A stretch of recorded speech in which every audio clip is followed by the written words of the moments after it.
So, you're going to buy an RV. That's great. Do you know how much it's going to cost? Do you really? Have you gone through and done all your research and found out all about all those hidden costs that they don't tell you about and that you don't find out about until after you signed on the dotted line? Well, my name is Sandra Rochelle. I want to welcome you to my site, Living the RV Dream of Time Traveler 2.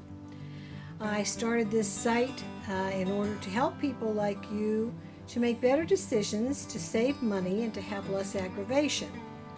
Nobody likes to feel like they've been ripped off.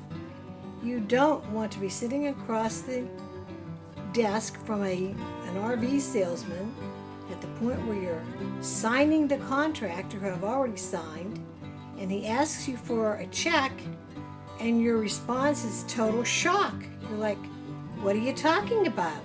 You want how much? This wasn't our agreement.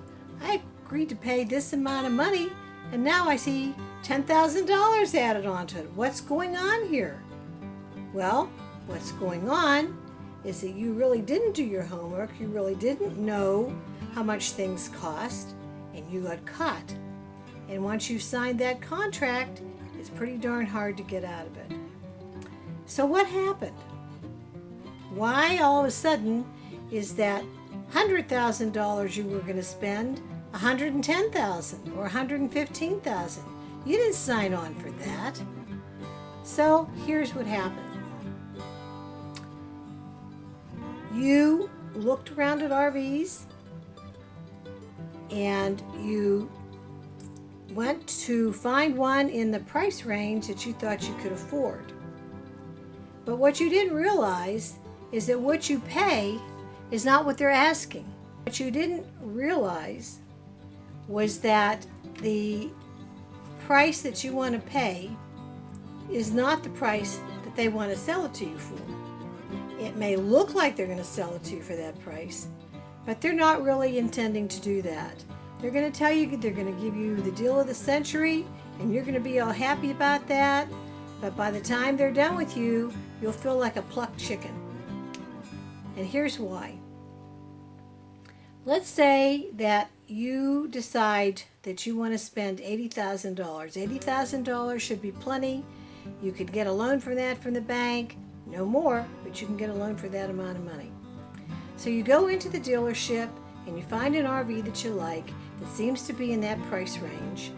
And you talk to the seller about all the different things, what kind of tires does it have, and how much mileage does it get, and so forth. But what you neglected to talk to him about were the hidden costs. The reason you neglected to talk to him about those costs is that you don't know about those costs, and he's not going to tell you unless you specifically ask, and then he's going to mealy mouth around it for a while and try not to answer it. So what are these costs? Well, the biggest cost is sales tax. If you buy an RV for $100,000, I'll keep the figures simple. If you buy an RV for $100,000, depending on the state that you live in, your tax could be 6%, 8%, and it has to be paid when you make the deal. So 8% of $100,000 is $8,000 that you hadn't planned on paying. So that's one thing. Now this can be included in your sales contract, which they love because they get more interest on that. But you don't love it so much because now your payment is higher. That's just one thing. You have to insure that RV, which can be expensive. You have to find a place to store it. You have to register it. There are a whole slew of things like that you have to pay. So before you do anything, you need to set your parameters for what you really are going to be able to pay. Because what you think you can pay and what you're able to pay may be two different things, and that's a bad place to be. So if you want to buy an RV for $80,000, you had best look at units that are in the 70,000 price range or less, because unless you have extra money, because unless you do that, you're going to get stuck paying that extra amount. This is what I call setting your price parameters. Set a realistic amount that you want to pay, and that includes, by the way, looking around to see what you can get for that $70,000. Because if you offer $70,000 for something that the dealer wants to sell for $80,000 before the extras, he's not going to sell it to you. He can have other people who will come in and pay him what he wants. He does not have to depend on you. He is generally in the driver's seat. So set your prices realistically. Don't offer less than is possible to get. Look at things that are in a reasonable price range that you can afford the monthly payment or whatever. Now, if you're paying cash, it's a little different story, maybe. It depends how much cash you have. If you don't have enough cash to cover everything, you have to think about it. And you also have to consider, after you've bought that RV, what is it going to cost you to travel in it? For gasoline or diesel, for food on the road, for repairs, for maintenance, or for anything, campground fees, or for anything else that may come up as part of your travel.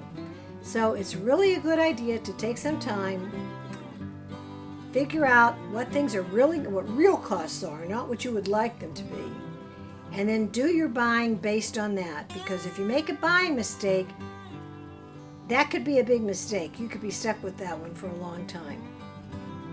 Having said that, I will add, if you like this little video, I hope it will help you, and I hope that you will subscribe to my channel, and I hope you will read look at my other videos, because I'm doing a lot of them right now on saving you money and saving you aggravation and saving you time when it comes to buying an RV.